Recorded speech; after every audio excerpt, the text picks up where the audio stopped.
Good morning and welcome to study IQ my dear friends. मैं हूं Prashant Mawani. I hope you are doing good. आज 1 अप्रैल 2021 है, दिन है थर्सडे। आज हमारे टेबल के ऊपर डियर फ्रेंड्स चार इंपॉर्टेंट टॉपिक्स हैं। Future ready, this one is about jobs. Second one is about second wave of कोविड-19। फिर अफगानिस्तान के साथ जुड़ा हुआ टॉपिक है। फिर अरविंद पनगरिया साहब ने चार इंपॉर्टेंट पॉइंट्स बताए हैं भारत के बारे में। वो क्या है, कुछ फाइनेंशियल न्यूज़ को देखेंगे, कुछ हेडलाइंस हैं। लेकिन अगर आप यूपीएससी की प्रिपरेशन कर रहे हैं तो let me tell you, study IQ लेकर आया है complete online smart course. Subjects, course के फीचर्स, डेमो वीडियोस, ये सारी चीज़ें या तो आप हमारी वेबसाइट या फिर हमारे मोबाइल ऐप के माध्यम से देख पाएंगे। लेक्चर की पीडीएफ आपको 10:45 AM के आसपास मेरे टेलीग्राम चैनल पे मिल जाएगी। Okay, you can follow me on Facebook as well. कल जो मैंने प्रश्न पूछे थे उनके आंसर्स आपकी स्क्रीन के ऊपर हैं। आज का पहला प्रश्न आपके लिए ये है कि बाइडेन एडमिनिस्ट्रेशन ने अफगानिस्तान को लेकर दो प्रपोजल रखे हैं। Right, this one is about Afghanistan. तो अफगानिस्तान को लेकर दो की प्रपोजल्स रखे हैं। तो ए और बी क्या है बताइए, या फिर 1 और 2, ये दो प्रपोजल्स क्या है? Stick your answer in the comment section. ये आपको पता ही होना चाहिए क्योंकि कुछ दिनों पहले जब हमने अफगानिस्तान के बारे में बात की थी तब मैंने आपको इसको एक्सप्लेन भी किया था। अब आप देखिए, ढूंढिए इसे। राइट, तो आज का जो हमारा पहला टॉपिक है future ready, this one is from times of India. अब एक रिपोर्ट सामने आया है। रिपोर्ट ये कहता है कि India can create millions more jobs over the coming years in the gig economy. सबसे पहले तो व्हाट इज गिग इकोनॉमी? आज बहुत सारी चीज़ें, नई चीज़ें हम समझने वाले हैं। गिग इकोनॉमी, गिग इकोनॉमी जो है वो टेक्नोलॉजी और आईटी के एक्सपांशन की वजह से एक नया क्षेत्र हमें देखने को मिल रहा है। I will give you one example. Graphic designer,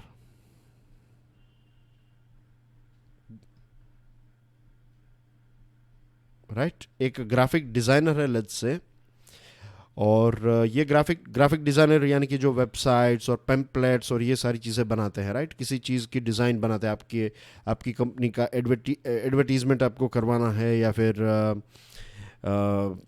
कोई बिल्डिंग होती है जो बनने वाली है तो उस बिल्डिंग का एलिवेशन ड्रॉ करना, ये सारी चीज़ें। तो एक ग्राफिक डिज़ाइनर जो हैं उसके पास अगर एक अच्छा कंप्यूटर है, राइट, एक अच्छा लैपटॉप या फिर पीसी है, whatever, right, I think graphic designers ज़्यादातर पीसी यूज़ करते हैं। तो एक पर्सनल कंप्यूटर है उनके पास, उसमें उनके पास video, what we say that, graphic card and all this things, right, अच्छी उनकी रैम है, एक कस्टमाइज्ड उनके पास एक हथियार है, दैट इज़ हिज और हर पीसी। अब एक कंपनी है जो कुछ प्रोजेक्ट्स के ऊपर काम कर रही है, तो ये जो ग्राफिक डिज़ाइनर हैं वो इस कंपनी में अप्लाई करेंगे। वर्क फ्रॉम होम भी कर सकते हैं या फिर उस कंपनी में थोड़े टाइम के लिए वहाँ पर जाएंगे। देखिए, ये प्रोजेक्ट जो हैं उसी पर्टिकुलर प्रोजेक्ट के लिए इस ग्राफिक डिज़ाइनर को हायर किया गया है।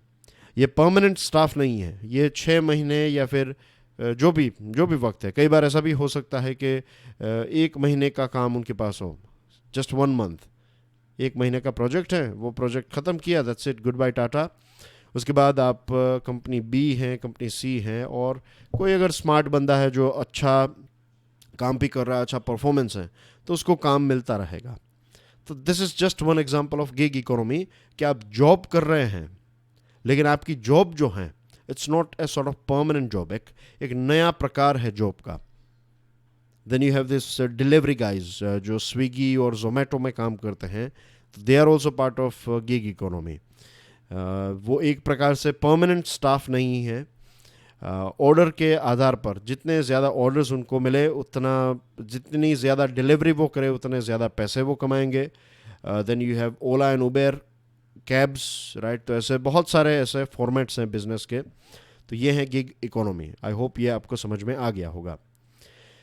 तो रिपोर्ट ये कहता है कि भारत जो है मिलियंस जॉब्स क्रिएट होगी यहाँ पर in coming years in gig economy. Gig economy में इस प्रकार की जो जॉब्स हैं इस प्रकार के क्षेत्र में बहुत सारी जॉब्स जो हैं वो जनरेट होगी हमारे देश में।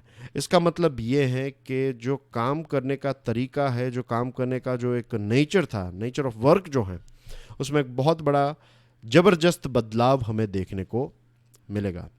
ई कॉमर्स कंपनीज़ की वजह से, राइड हेलिंग ऐप्स की वजह से, फूड डिलीवरी ऐप्स, मैंने अभी आपको एग्जांपल्स दिए, फिर स्ट्रीमिंग मीडिया है, फाइनेंशियल फिनटेक कंपनीज लाइक आपका पेटीएम, फ़ोन पे, यूपीआई, स्ट्रीमिंग मीडियाज़ में आपका नेटफ्लिक्स आ गया, अमेज़ोन आ गया, राइट। तो कितने सारे लोगों को अब एक कोई सीरीज़ बन रही है या फिर कोई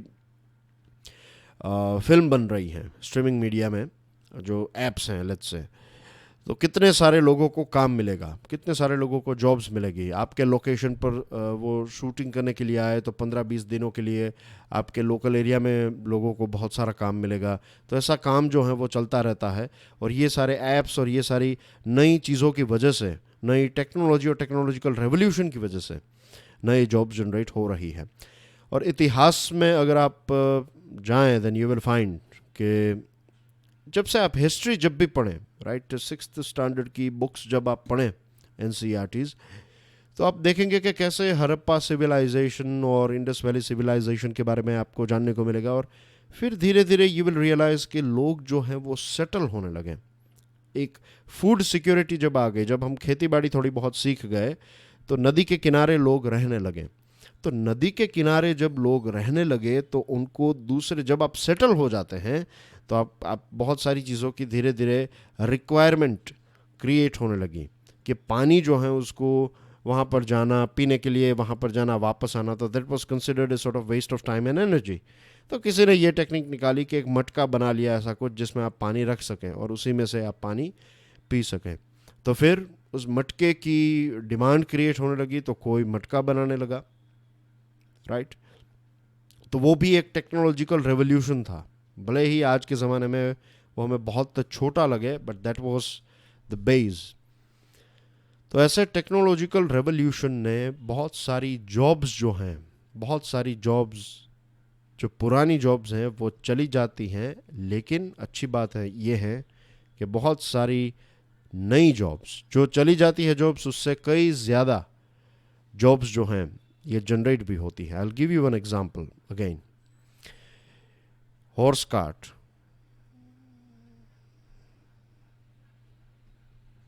वर्सेस कार्स। कितने सारे लोग जो हैं वो घोड़ा गाड़ी का, टैक्सी का काम करते थे, राइट। तो जब से कार्स की शुरुआत हुई, धीरे धीरे कार्स जो हैं वो फेमस होने लगी, और फिर घोड़ा गाड़ी जो है वो आज सिर्फ अम्यूज़मेंट के लिए, यानी कि फ़न के लिए ही हम इसका इस्तेमाल करते हैं, प्रॉपर रियल ट्रांसपोर्टेशन के लिए इसका इस्तेमाल नहीं होता है। तो घोड़ा गाड़ी के टाइम पर ऐसा लग रहा था जब कार्स आई कि ये घोड़ा गाड़ी, ये चलाने वाले लोग जो हैं, टांगा जिसको हम कहते हैं, ये चलाने वाले लोगों की जॉब्स और उनकी रोज़ी रोटी हमेशा के लिए चली जाएगी। लेकिन कितनी सारी जॉब्स जनरेट हुई कार इंडस्ट्री में, इसलिए आज एक्सेसरी इंडस्ट्री और कार इंडस्ट्री, अब देखें तो कितनी सारी जॉब्स जनरेट हुई हैं। फ्यूल निकालने की कंपनीज भी डायरेक्टली इनडायरेक्टली इनके साथ जुड़ी हुई है। तो this just one example, okay. अब प्रश्न ये भी है कि गिग इकोनॉमी जो है उसमें क्वालिटी ऑफ लाइफ और सोशल सिक्योरिटी बेनिफिट्स का क्या होगा। जैसे मैंने आपको बताया कि एक व्यक्ति ए कंपनी में काम कर रहा है लेट्स से 1 महीने के लिए, फिर उसके बाद अगर लेट्स से बी कंपनी में उसको काम नहीं मिला या फिर नया प्रोजेक्ट नहीं मिला, तो वो व्यक्ति करेगा क्या। भले ही उसने 1 महीने में 50,000 रुपये कमाए हों, लेकिन अगर 3 महीने वो खाली बैठेगा तो उसकी इनकम जो है वो कितनी 13-14,000 या 15,000 जितनी आसपास रह जाएगी। सोशल सिक्योरिटी बेनिफिट्स का क्या होगा। तो ये एक बहुत बड़ा प्रश्न है कि गिग इकोनॉमी में ये जो चीज़ें हैं इनको सॉल्व करना पड़ेगा। फिर क्या इनफॉर्मल जॉब्स और गिग इकोनॉमी की जॉब्स को कंपेयर करें तो which one is better. Of course क्योंकि गिग इकोनॉमी में ये टेक्नोलॉजिकल प्रोडक्ट्स और ये सारे पढ़े लिखे लोग, यू कैन से, राइट, उनके पास कोई ना कोई स्किल्स हैं, तो ये सारे लोग जो हैं वो ज़्यादा इसमें काम करते हैं। तो it looks like okay informal jobs से अच्छा है गिग इकोनॉमी, लेकिन फिर भी एक थरो रिसर्च भी इसके ऊपर होनी चाहिए कि बेनिफिट्स। और इनफॉर्मल जॉब्स जो हैं वो हमेशा सभी इकोनॉमीज़ में आपको देखने को मिलती है। बोस्टन कंसल्टिंग ग्रुप और Michael and Susan Dell Foundation ये प्रेडिक्ट करते हैं कि 90 million flexi and gig jobs in a decade from 8 million now. अभी फिलहाल कुछ फ्लेक्सिबल और गिग जॉब्स की बात करें तो फिलहाल कुछ 8 मिलियन यानी कि 80 लाख जॉब्स हैं।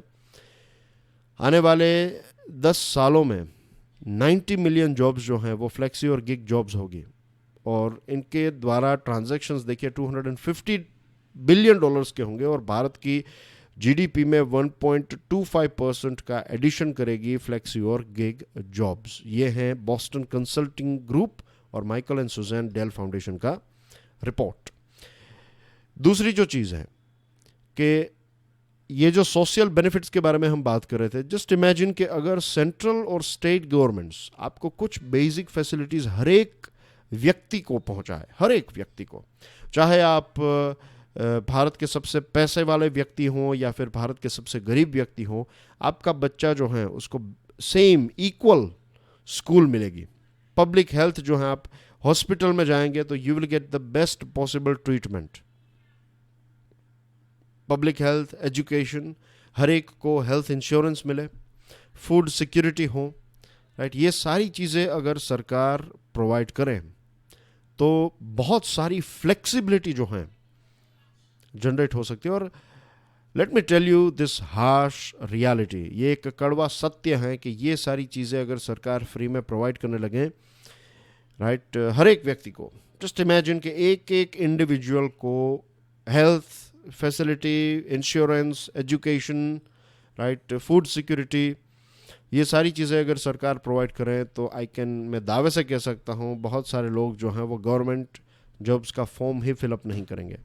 गवर्नमेंट जॉब्स में ये सारे बेनिफिट्स हैं, that you can not deny it. देश सेवा करनी है, ये सारी चीज़ें हैं, लेकिन ये सारे बेनिफिट्स भी हैं, ये सारे बेनिफिट्स मिल रहे हैं लोगों को।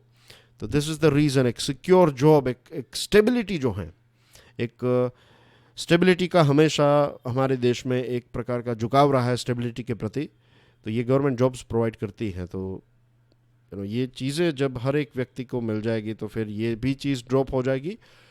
और प्राइवेट प्लेयर्स जो मीन्स, आप just imagine you will have always have a safety net, कि अगर आपकी जॉब चली गई, राइट, अगर आपकी जॉब चली गई तो फिर आप भूखे नहीं सोएंगे।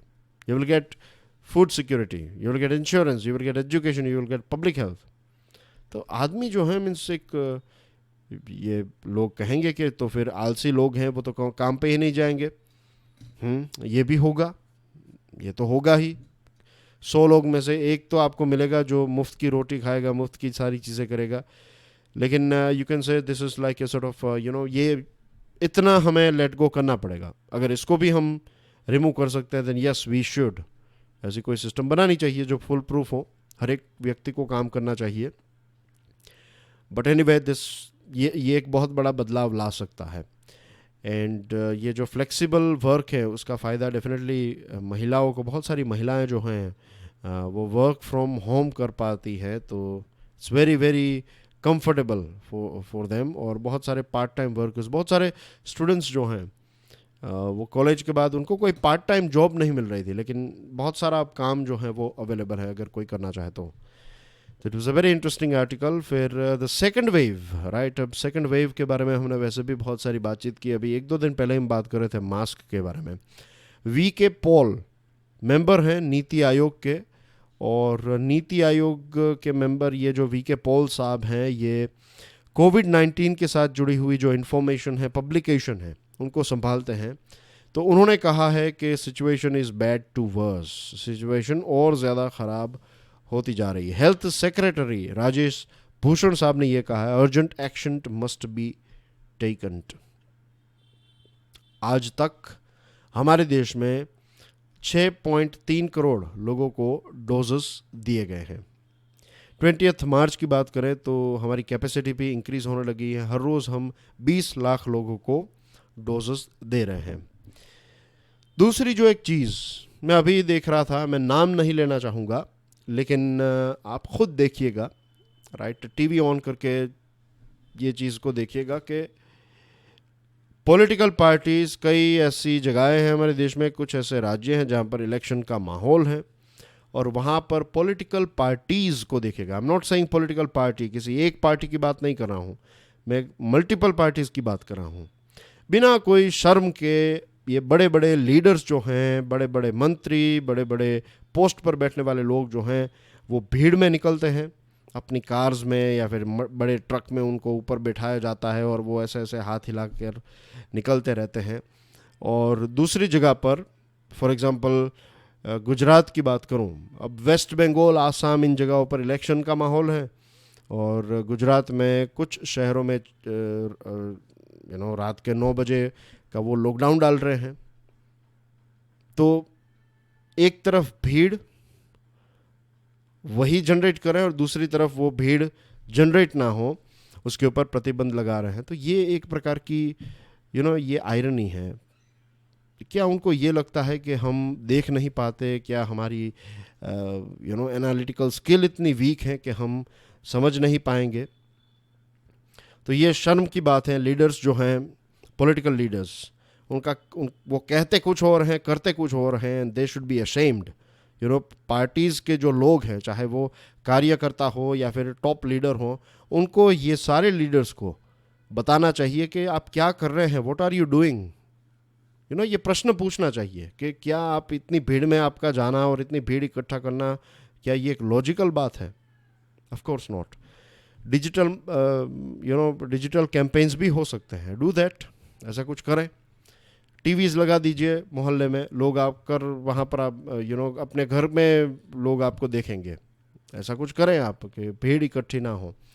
एनीवे, मार्केटिंग की उनके पास बहुत बड़ी टीम है, तो वो खुद सोच सकते हैं।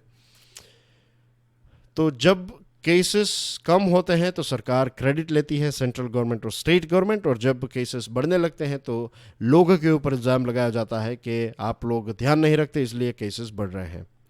What we need is we need more research regarding various different virus.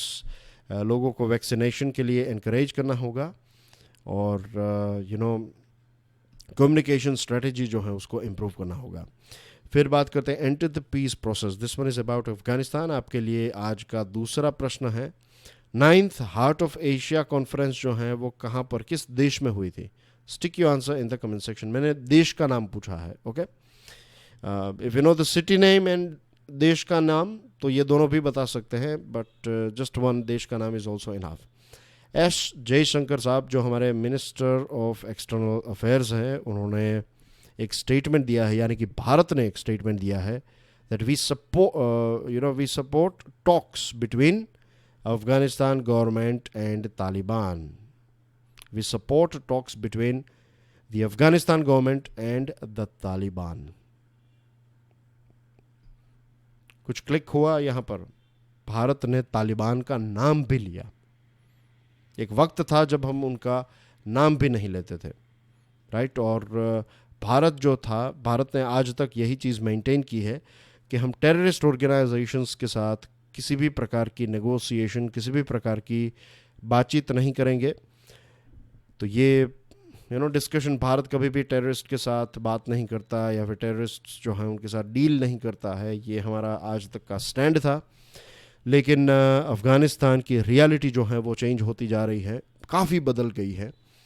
और ये एक न्यू दिल्ली ने भी, यानी कि हमारे देश ने भी अपना अप्रोच जो है अफ़गानिस्तान क्राइसिस के प्रति, जो हमारा अप्रोच है उसमें एक बदलाव किया है। 2018 में रशिया ने एक मीटिंग कंडक्ट की थी अफ़गानिस्तान और तालिबान के बीच में, और उस टाइम पर दुनिया के बहुत सारे देशों को इनवाइट किया गया था। तो भारत जो है, उन्होंने हमारे दो डिप्लोमेट्स को भारत ने भेजा था, और हम वहाँ पर टेबल पर थे। हमने कोई हाँ या ना नहीं, हम सिर्फ वहाँ पर सुनने के लिए गए थे। ये कंडीशन रखी थी हमने कि भाई हम किसी के साथ बातचीत नहीं करेंगे, हम वहाँ पर एक बैठेंगे और बस चुपचाप देखते रहेंगे कि व्हाट्स गोइंग ऑन। तो that was the first step. फिर धीरे धीरे अब देखिए कि हमने ये भी कहा कि ये अफ़गानिस्तान और तालिबान के बीच में बातचीत हो रही है, then we are ready to support it. China ने एक लंबे समय से तालिबान के साथ डिस्कशन की है। यूएसए ने भी एक डील साइन की थी, एज यू नो, मीन्स की है ट्रंप एडमिनिस्ट्रेशन ने 1 मई 2021 वाली जो डील है। यूरोपियन पावर्स ने भी इंटरेस्ट बताया है कि वो इस प्रकार की बातचीत को सपोर्ट करेंगे। The evolution of India's position is in sync with the evolution of reality in Afghanistan. Reality जो है अफगानिस्तान की, उसी के साथ मिलता जुलता हमारा भी अप्रोच हमने चेंज किया। That is good. भारत ने डेवलपमेंट में काफ़ी इन्वेस्ट किया है अफ़गानिस्तान में। ऑफ कोर्स बहुत सारे projects, education, power generation, irrigation, infrastructure के प्रोजेक्ट्स। अफ़गानिस्तान को सबसे पहला जो वैक्सीनेशन का एक जो व्हाट वी से कंसाइनमेंट मिला था, जो वैक्सीनेशन का जो फर्स्ट बैच जो था वैक्सीन्स का, वो भारत ने प्रोवाइड किया था फरवरी में। और एक शाहतूत डैम है, काबुल के नज़दीक है, तो इसको भी बिल्ड करने के लिए भारत ने अभी अफ़गानिस्तान सरकार के साथ एक एग्रीमेंट किया है। और एस जयशंकर साहब ने डबल पीस के बारे में भी बताया। डबल पीस का मतलब यह है कि अफ़गानिस्तान में तो शांति का माहौल हो ही, लेकिन अफ़गानिस्तान के आसपास का जो एरिया है, पूरे रीजन में, यू कैन से पूरे रीजन में पीस का वातावरण हो, ये चाहता है भारत। तो this is the big picture that India is seeing. Covid year in review, times of India का ये एक आर्टिकल है, और ये आर्टिकल किसने लिखा है? अरविंद पनगरिया साहब ने। बहुत ही इंटरेस्टिंग आर्टिकल है।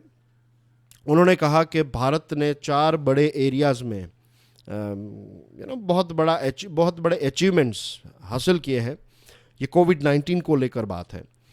तो सबसे पहली बात यह है कि वो बताते हैं कि अगर 1 लाख लोगों में अगर आप देखें तो 11.9 पर 1 लाख इंडिविजुअल्स ये डेथ रेट रहा है कोविड का भारत में। तो ये जो 20 सबसे ज़्यादा अफेक्टेड देश हैं, उसमें 19th रैंक हमारा है। चेक रिपब्लिक जो है उसमें 1 लाख लोग जो हैं, उसमें से 235.8 लोगों की मृत्यु हुई है। तो भारत का देखिए आप 11.5 ओनली, तो we are doing quite good. 20 में से 19th रैंक है हमारा डेथ में, तो ये अच्छी बात है। India has done better than it's pairs in handling the economy. Second cheese, economy के ऊपर बात कर रहे हैं। यूएसए, यूरोपियन देशों ने क्या किया, जब उन्होंने लॉकडाउन इम्प्लीमेंट किया तो उन्होंने मेगा फिस्कल ट्रांसफर्स किए। उन्होंने बड़े बड़े पैसे जो हैं, बड़े अमाउंट को रिलीज़ किया उन्होंने। I give you example of UK. तो मेरे एक रिलेटिव हैं जो यूके में रहते हैं, तो उनको पता है सरकार ने कितने पैसे ट्रांसफ़र किए उनके बैंक अकाउंट में विदाउट एनी एप्लीकेशन। 10,000 पाउंड्स, लगभग आप समझ लीजिए 8.5 लाख रुपीस उनके अकाउंट में ट्रांसफ़र किए सरकार ने, ब्रिटिश सरकार ने, एक फिस्कल स्टिमुलस के तौर पर, because of this covid.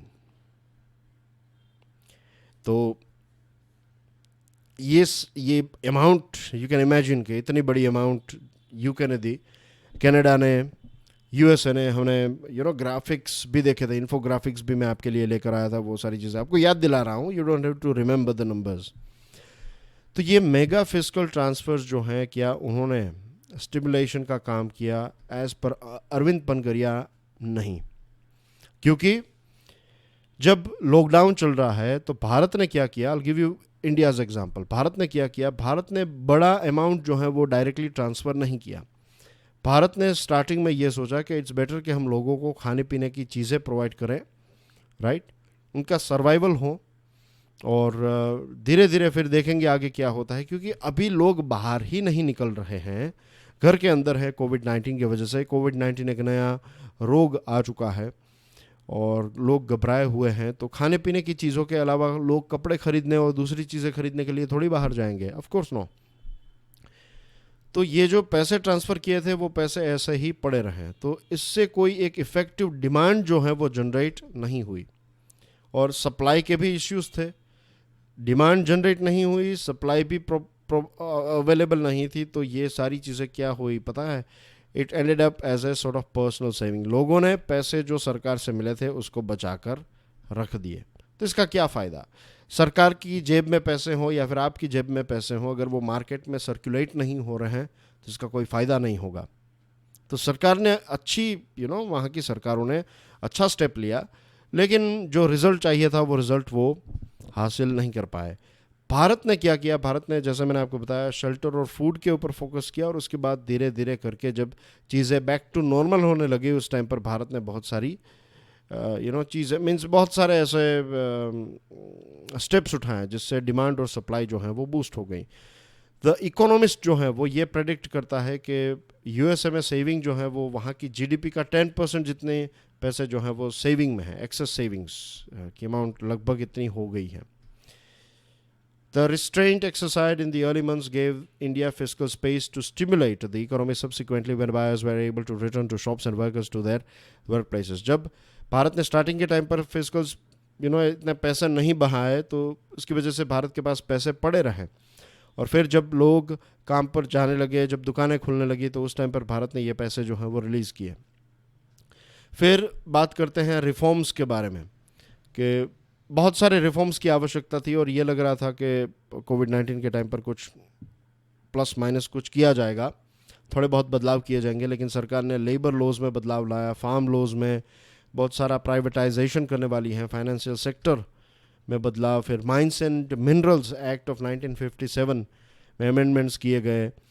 UPI को अब प्राइवेट प्लेयर्स की कंपटीशन फेस करनी पड़ेगी, तो सरकार ने बहुत सारे रिफॉर्म्स भी इंट्रोड्यूस किए हैं। कुछ नेगेटिव पॉइंट्स हो सकते हैं, लेकिन कोशिश जो है वो सही दिशा में हम आगे बढ़ रहे हैं, तो that is the third important thing. Fourth जो चीज़ है वो ये है कि कोविड-19 वैक्सीन हमने बनाई। चाइना के बाद चाइना की इकोनॉमी हमसे 5 गुना ज़्यादा बड़ी है, लेकिन डेवलपिंग देशों की बात करें तो चाइना और भारत सिर्फ 2 ही ऐसे डेवलपिंग देश हैं जिन्होंने खुद की कोविड-19 की वैक्सीनेशन बनाई। भारत का प्रोडक्शन देखिए दुनिया में कि कितने सारे देशों तक हमने वैक्सीन पहुंचाई है, और ये जो वासुदैव कुटुंबकम है ये सिर्फ एक कोई नारा नहीं है, ये हमारा ट्रेडिशन है, और हमने 60 मिलियन यूनिट्स डोजेस के प्रोवाइड की है, 75 देशों तक ये दवाई पहुंचाई है। क्वाड मेंबर्स जो हैं उनको भी हमने कन्विंस किया, और क्वाड जो है वो इन्वेस्ट करेगा ताकि हम दवाई हमारे देश में पैदा करेंगे और ये साउथ ईस्ट एशियन देशों को पहुंचाएंगे ताकि वो उनको चाइनीज़ वैक्सीन के ऊपर डिपेंडेंट ना रहना पड़े। और अरविंद पनगरिया साहब जो हैं वो ये जो वैक्सीन डिलीवरी सिस्टम है उसके बारे में बात कर रहे थे कि कैसे वो न्यूयॉर्क में रहते हैं, तो न्यूयॉर्क में वो वैक्सीन के लिए वहाँ पर रजिस्ट्रेशन करने में उनको लगभग 2 हफ्तों का वक्त चला गया। फरवरी में वो उन्होंने रजिस्ट्रेशन करवाने की शुरुआत की, 2 हफ्तों का टाइम वेस्ट किया उन्होंने, और फाइनली उनको मार्च में वैक्सीनेट किया गया। और उनके ही भाई जो जयपुर में रहते हैं तो वो नज़दीक के ऐसे आरोग्य सेंटर में गए और वहाँ पर उन्होंने अपना आधार कार्ड दिखाया, उनको वैक्सीनेट किया गया। 15-20-30 मिनट्स के बाद उनको वो घर भी चले गए और उनको एक डिजिटल सर्टिफिकेट दिया गया, जबकि न्यूयॉर्क में एक फ़िज़िकल सर्टिफिकेट जिसमें जो नर्स आपको ये वैक्सीनेट करती है वही सारी चीज़ें डिटेल्स जो हैं वो भर कर देगी। तो लगता है कि पहले जो इंडिया में होता था अब यूएसए में हो रहा है, इंडिया कहीं पर बहुत आगे चला गया है। तो ये सिस्टम ऑफ वैक्सीन डिलीवरी जो है ये भी काफ़ी फास्ट है, ऐसा अरविंद पनगरिया साहब इस आर्टिकल में लिखते हैं। आर्टिकल आज के टाइम्स ऑफ इंडिया में प्रिंट किया गया है, तो आप अगर चाहें तो इसको पढ़ भी सकते हैं। फाइनेंशियल न्यूज़ की बात करें तो कोर सेक्टर हैं, जो 8 कोर सेक्टर हैं, इसमें coal, crude oil, natural gas, refinery products, right, तो इनमें कॉन्ट्रैक्शन हमें देखने को मिला, यानी कि ये नेगेटिव में रहे हैं, ग्रोथ नहीं हुआ है, दैट इज़ बैड। और फरवरी 2020 की बात करें तो इट वाज 6.4% ग्रोथ था, पॉजिटिव में था ये। अब आप देखिए कि इट हैज़ कॉन्ट्रैक्ट्स बाय 4.6%, ये -4.6% है। तो बहुत सारे सेक्टर्स, ये 8 के 8 इंडस्ट्री के इंफ्रास्ट्रक्चर सेक्टर के नाम यहाँ पर हैं: coal, crude oil, natural gas, refinery products, fertilisers, steel, cement and electricity, और सभी के आंकड़े भी यहाँ पर दिए गए हैं। Centre will front load bulk of borrowings this year. सरकार जो है वो इस साल बजट में बताया गया कि 12,05,500 करोड़ रुपीस जो है ग्रोस बोरोइंग करेगी। नेट बोरोइंग कुछ होगा 9,37,221 करोड़ रुपीस का। और ये पैसे ऑफ कोर्स जब सरकार बोरो करती है तो ये पैसों का इस्तेमाल जो है सरकार डेवलपमेंट और ग्रोथ के लिए करती हैं। Government retains 4% inflation target. Monetary policy committee को सरकार ने एक टारगेट दिया था कि आपको इन्फ्लेशन मेंटेन करना है, 4% एक टारगेट दिया है, और प्लस और -2%, तो 2%, 6% और ये 4% है।